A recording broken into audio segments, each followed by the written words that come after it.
RTP. Él es César Eduardo García Rodríguez, abogado especializado en Derecho Penal, pero ojo, abogado en Derecho Penal Económico. Le doy la bienvenida, ¿cómo está? Mucho gusto, buenos días. Buenos días.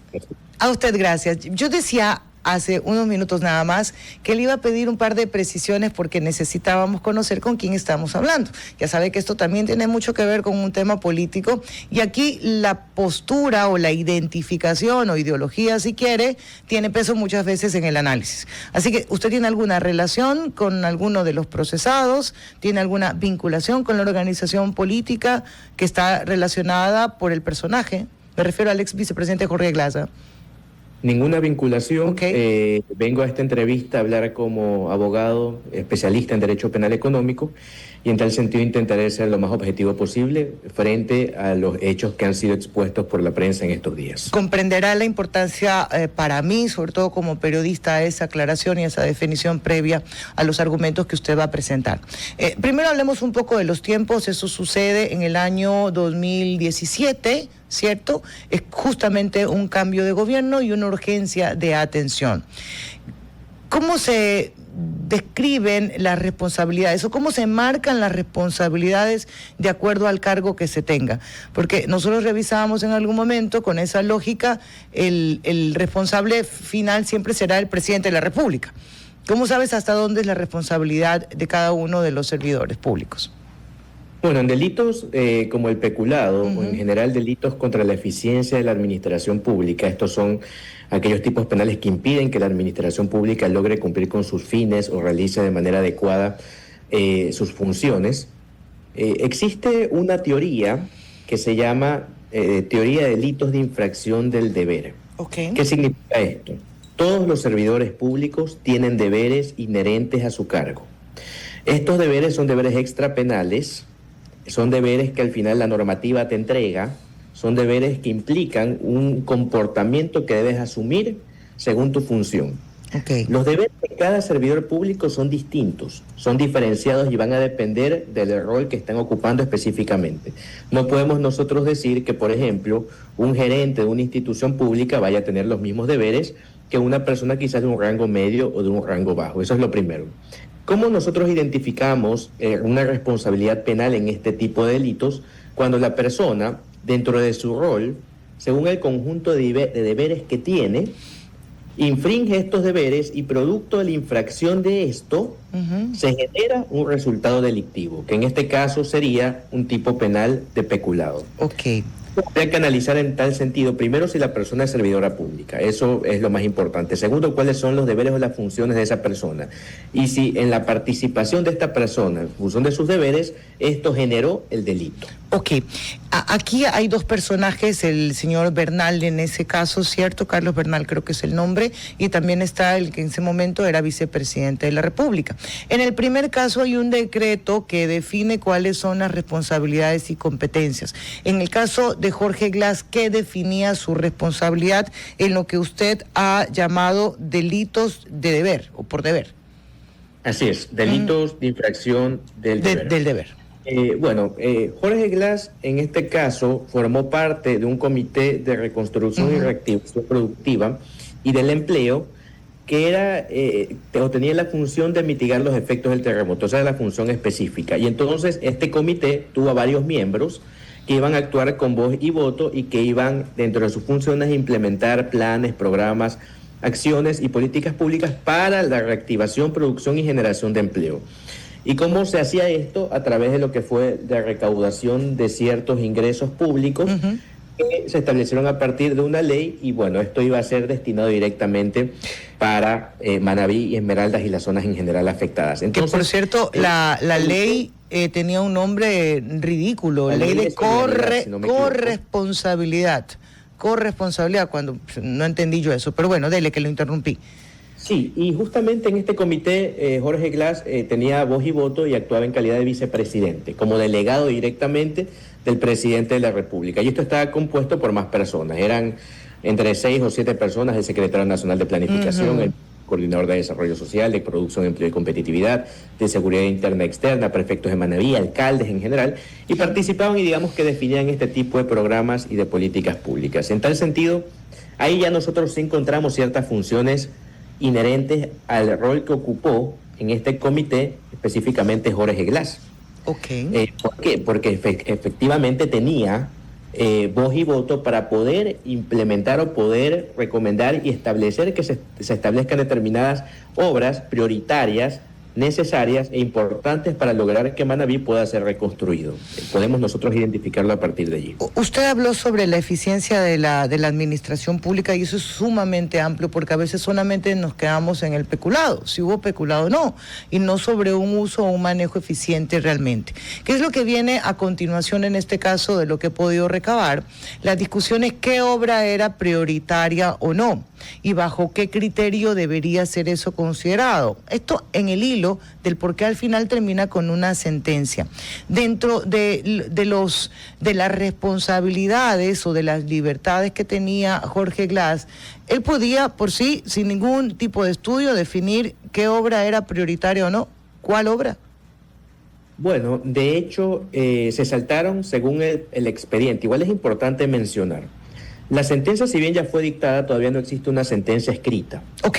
Cuando tengamos nosotros la sentencia escrita, podremos ver toda la fundamentación ya en detalle del tribunal que decidió condenar. Mientras tanto, nosotros nos fundamentamos en lo que hemos ido viendo naturalmente durante todos estos días.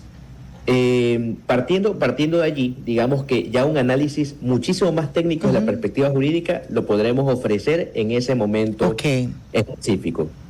Ahí es donde el tribunal tiene que justificar el por qué hubo un uso arbitrario de fondos públicos mediante el cual, por no priorizarse ciertas obras, se generó un perjuicio no solamente para los damnificados del terremoto, sino también para el Estado. Ahora, claro que sí, es un poco discrecional y un poco complicado poder venir y decir qué obra es prioritaria y qué obra no es prioritaria. Pero según lo que se ha podido observar, sí se estableció ciertas obras sin informes técnicos, ciertas obras que, por ejemplo, no iban, como quien dice, a discutir sobre reconstrucción, sino que se construyeron, por ejemplo, el bendito parque.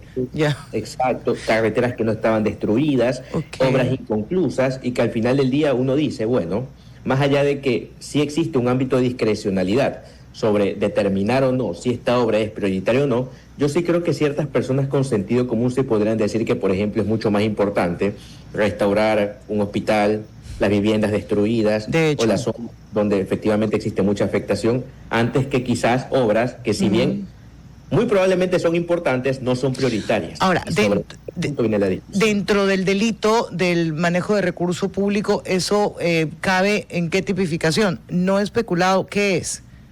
Sí especulado, sí se ha especulado, pero no estoy yo diciendo, porque igual hay que considerar lo siguiente. Esta es una sentencia de primera instancia, o sea, todavía estamos partiendo por diversas etapas donde las decisiones podrán ser revisadas, pero cuando una persona hace mal uso de fondos públicos de manera arbitraria, o sea, sin una justificación legal, o abusa o dispone, y esto le genera un perjuicio al Estado, sí estamos hablando de un peculado. Entonces, realizar obras que no son prioritarias, que no son necesarias, lógicamente implica un mal uso de fondos públicos, y por tal motivo sí se puede discutir respecto al proceder que se está analizando, si existe o no un peculado. Es perfectamente válido. En esa parte específica, sí.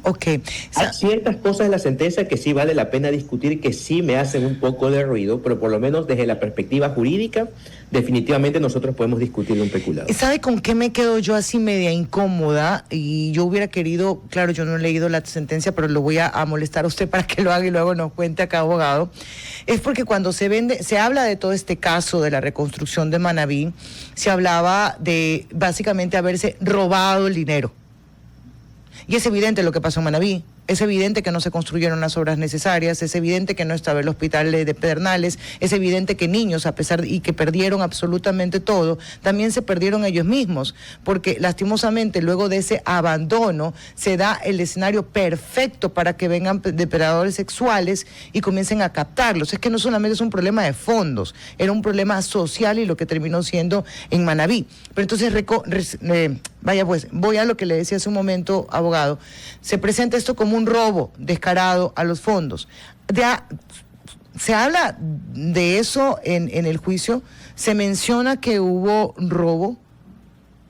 No, lo que se establece o se dice que se probó fue que determinadas obras fueron para beneficiar al pariente de Bernal. Ok. Quien fue condenado dentro del proceso, pero no se ha hablado, por lo menos no he podido encontrar dentro de la información que existe en Internet, por ejemplo, de sobreprecios, que nos podría nosotros decir, ok, al existir un sobreprecio seguramente ha existido un tema de repartición. ¿Cierto? La discusión de este delito no se ha enfocado en el sobreprecio de obras públicas, sino en el mal uso de fondos públicos, o sea, el destino de los fondos públicos hacia obras innecesarias, que sí permite discutir el tema de peculado, pero que digamos que es un peculado al cual no estamos tan acostumbrados, porque siempre que nosotros escuchamos en la prensa o cualquier parte hablar de peculado, siempre se robaron la plata. Y esa es la forma en la que nosotros lo vemos. Exacto, entonces cuando viene esta sentencia, así uno dice, pues bueno, explícame qué pasó. ¿Hay alguna forma de marcar la diferencia entre innecesario con urgente? Considero que sí. Y considero que la valoración de ese tipo de elementos únicamente puede hacerse a través de un experto. ¿Qué significa? Que para que el tribunal haya podido concluir que la obra que se realizó era una obra innecesaria y que no era urgente, eso significa que un perito experto tuvo que establecer que realmente debió priorizarse otro tipo de obras según el contexto en el cual nos encontrábamos en ese momento. En pocas palabras, un tribunal no podía o no puede de ninguna forma concluir que esta obra, por ejemplo, era innecesaria o no era urgente sin escuchar a los expertos, porque los jueces podrán saber mucho de derecho, pero no saben de temas de reconstrucción, por ejemplo. Entonces, eso ya obedece directamente a lo que es el esfuerzo de fiscalía para poder demostrar la existencia de un delito. Y lógicamente cuando nosotros hablamos de algo urgente, algo que tiene que hacerse de manera inmediata, cuando nosotros hablamos de algo urgente, estamos hablando de personas que, por ejemplo, han perdido sus viviendas y necesitan tener una vivienda, y cuando hablamos de algo innecesario para el contexto, podría ser tranquilamente, el parquecito, por ejemplo, el parque que tanto se discute. El parque de Los parques son importantísimos. Sí, pero por eso le decía yo que decir que no son obras importantes es un poco difícil de digerirlo. La cuestión era, en ese momento, ¿era urgente? Que me parece que es la palabra mucho más adecuada. Ahora, deje que salga un poquito de cómo está usted dilvanando esta historia a lo otro. ¿Por qué demora tanto un juicio como este? Estamos hablando de 7 años. Quiero que este juicio no ha demorado tanto. No me diga eso, me agarro de la silla. ¿Cómo que no ha demorado tanto? Porque yo como abogado penalista, ¿verdad? Yo tengo procesos de peculado que los he trabajado desde el año 2020 y que el día de hoy, 2025, todavía los sigo trabajando. ¿De qué me está hablando? O sea, los casos normales en el día a día profesional en materia penal son procesos que demoran muchos años. Entonces, aunque este proceso ha tenido varios diferimientos, porque las defensas de Jorge Glass, por ejemplo, han usado los recursos en las audiencias de formulación de cargos y se han ido convocando sustancialmente muchas audiencias, de todos modos ha sido un caso que para lo que es el promedio sí ha concluido de una manera relativamente ágil. Ok, acabo de guardarme mis palabras y mi sorpresa, porque para mí era eterno el tiempo, pero resulta que no es así, acaba de quitarme un mito. Ok, regresemos, abogado, por favor, a lo anterior. Usted decía que no se habla de sobreprecios, de repente se deja un espacio para entender que un tercero se benefició. En esta línea, en el derecho penal económico, ¿hasta qué línea o grado o relación consanguínea yo no puedo contratar con el Estado si un pariente mío es, así sea, secretario de la comisión? Claro, lo que se busca de alguna manera es evitar todos los problemas de nepotismo que pueden existir, y allí se incluye normalmente la ley hasta el 4º grado de consanguinidad. Pero más allá de todo, hay que recordar que incluso en el mismo capítulo de estos delitos existen, por ejemplo, ciertas conductas típicas como el testaferrismo o circunstancias así. O sea, en pocas palabras, si bien la ley sí te dice que existen ciertas prohibiciones de ciertas personas que pueden contratar con el Estado, cuando nosotros estamos hablando de este tipo de delitos, muchas veces esta circunstancia sí podría extenderse, no desde la perspectiva legal, sino para que nosotros podamos presumir o inferir que se podría estar realizando un acto que está lleno de inconsistencias. O sea, que tu pariente quizás no sea tan cercano a ti, pero que efectivamente tiene un vínculo, te lleva a ti a poder pensar, ok, este contrato seguramente tuvo componentes adicionales a los componentes técnicos que normalmente se van a terminar requiriendo. Como una llamada, por ejemplo. No hay informe técnico, no hay algo. O sea, son cosas que van complementándote y que te permiten a ti decir, esto no se llevó bien. ¿Sabe por qué? No es suficiente para decir que hay peculado. Yo estaba escuchando... pensar que hay.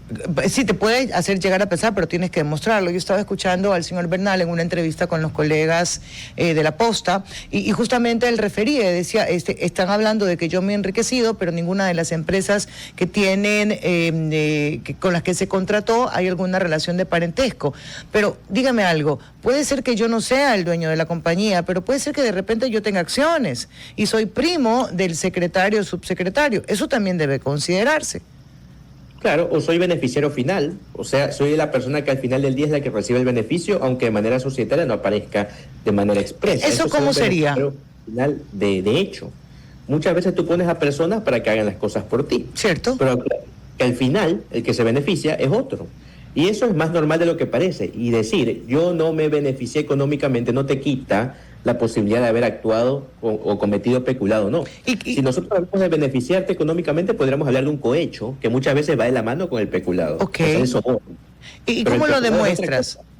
Me voy a poner yo de ejemplo. Ya yo soy María Fernanda, yo soy parte de esta comisión. Resulta que, a ver, ¿qué le puedo decir? Una prima que no la veo en la vida, que ni siquiera tenemos casi que los mismos apellidos, forma parte de esta comisión, de esta empresa. ¿Hasta dónde son las revisiones que uno tiene que hacer para no caer en eso, justamente? Terminar beneficiando a alguien que pudiera parecer que me permite beneficiarme personalmente. Claro, bueno, en materia societaria ya aparece lo que es el concepto del due diligence, que es la diligencia que yo hago frente a terceros. Ok. Esto es importantísimo que todas las empresas lo hagan. ¿Por qué? Porque cuando tú, por ejemplo, estableces ciertos contratos y estos contratos son con el Estado, las empresas hoy en día y las personas que están dentro de estas empresas pueden ser también responsables y condenadas por el delito de peculado. Y cuando puede darse este tipo de situaciones, incluso podría darse sin que la empresa realmente haya cometido o haya sabido que se estaba cometiendo dentro de la institución pública algún mal manejo de fondos públicos. Pero igual la introducen. ¿Por qué? Porque la empresa no realizó adecuadamente investigaciones o riesgos internos dentro del proceso de adjudicación de un contrato que sí podría darle responsabilidad penal.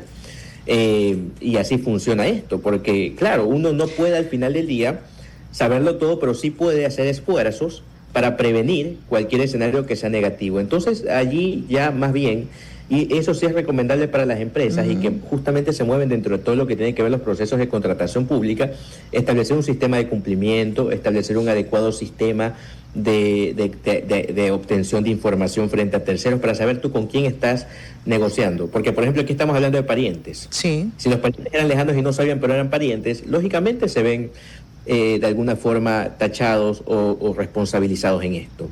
Claro está que en este caso puntual no fue así, pero por lo menos en mi experiencia, en temas de peculado, ha pasado más de lo normal. Siempre pasa. Me hace reír. Ahora, el concepto o el estado de emergencia que se tenía para la contratación, dado que era una situación realmente para actuar así, justifica la ausencia de ciertos requisitos que en un momento normal no se exigen. Las situaciones de emergencia, sí, en ese caso, te permiten simplificar procedimientos de contratación.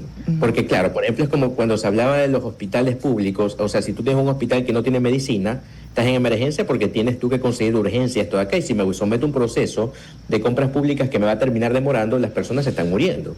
Entonces, efectivamente sí se justifica un proceso más ágil. ¿Qué es lo que pasa? Que en la práctica todas estas declaratorias de emergencia lo que han generado ha sido abusos en los procesos de contratación pública para establecer una asignación de contratos a dedo.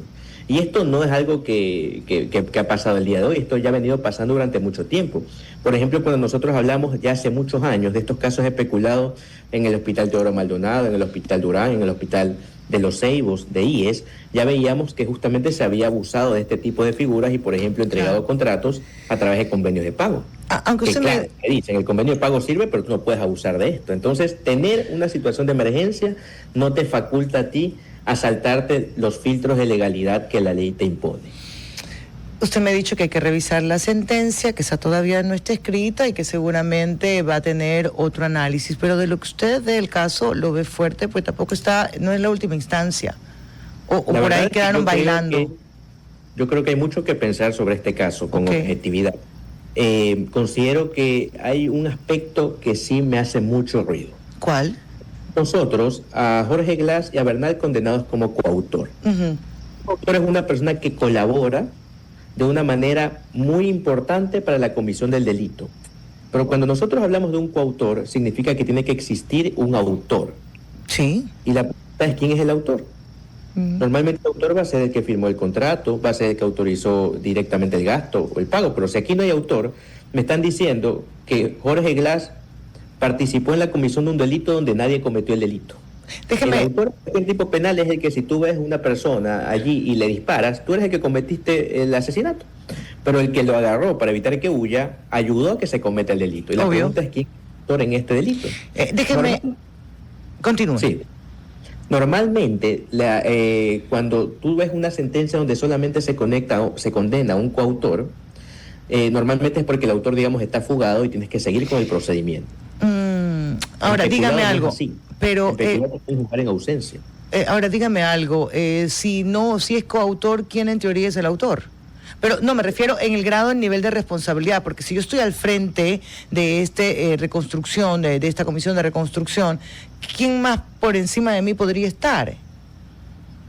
Claro, lo que decía Jorge Glass y Bernal era un argumento válido que, si bien no los libera de responsabilidad eventual como coautores, sí es válido en el sentido de decir, ok, yo no firmé nada, la pregunta es quién firmó, por ejemplo. ¿Y eso por qué no lo dicen? O sea, hay problemas en la determinación de responsabilidades. O sea, pero, eso habla mal de fiscalía, por si acaso. Sí, pero dígame, porque yo tengo la documentación, tú tienes que tener la autorización del pago. Cuando uno trabaja con el Estado es así, pues te hacen 385,000 firmas. No es que alguien solamente autorizó. Quiero aprovecharme de usted 2 segundos. ¿Puedo? Sí. Voy a leerle un tuit de Carlos Vera y dice: ahora el juez Felipe Córdoba de la Corte Nacional considera ratificar el sobreseimiento de otros procesados por atracos mal simulados con la reconstrucción de Manabí. Busca desmerecer la sentencia de la sala que allí mismo acaba de condenar a Jorge Glass y Carlos Bernal. ¿Eso qué peso tiene dentro de los 2 procesados y con sentencia? Sí, bueno, ahí seguramente la fiscalía pretendía introducir a los que iba a acusar como autores directos. Y al no estar allí involucrados y condenar solamente a las personas como coautoras, es como decir nuevamente, nadie cometió directamente el delito de peculado, sino que solamente tenemos a personas que ayudaron a cometer el delito de peculado. Yo creo que ese es el punto más débil del caso. Y creo que es algo que la sala de apelación va a tener que analizar. Pero como lo menciono, la regla te dice, siempre que hay un coautor, tiene que existir un autor. Entonces, estos sobreseimientos, bajo el argumento que yo estoy dando, sí beneficia de alguna manera desde el ámbito jurídico a Jorge Glass y a Carlos Bernal. Sabe que usted hace la lectura legal y yo le agradezco por eso, que haya estado con nosotros. Yo también le agrego nada más la lectura política, de pasar de hablar de atracos, robos en la reconstrucción de Manabí, a decir si hicieron obras que no eran prioritarias y urgentes. Hay mucho tramo, hay mucha diferencia entre lo uno y lo otro. Esto analizándolo solamente de forma política, lo cual es lo menos importante, porque realmente lo que debería concentrarnos es cómo esas obras que no eran urgentes generaron una serie de deterioro en la vida y en el desarrollo de esa sociedad. Sí, realmente esa es la medición que a mí más me preocupa. Abogado, sabe que le quedo agradecidísima por dar algo más de claridad, y lo invito para que conversemos luego de que esté la sentencia. Muchas gracias por la consideración. Nos vemos. A usted, gracias. Un abrazo. César Eduardo García Rodríguez, abogado especializado en Derecho Penal Económico. Por acá me están escribiendo un par de notas y por eso me curé en sano. Le pedí al abogado que definiera cuál era su vinculación o no con la organización o con alguna parte para que no tuviéramos un conflicto de interés y diera su lectura solamente técnica y legal. RTP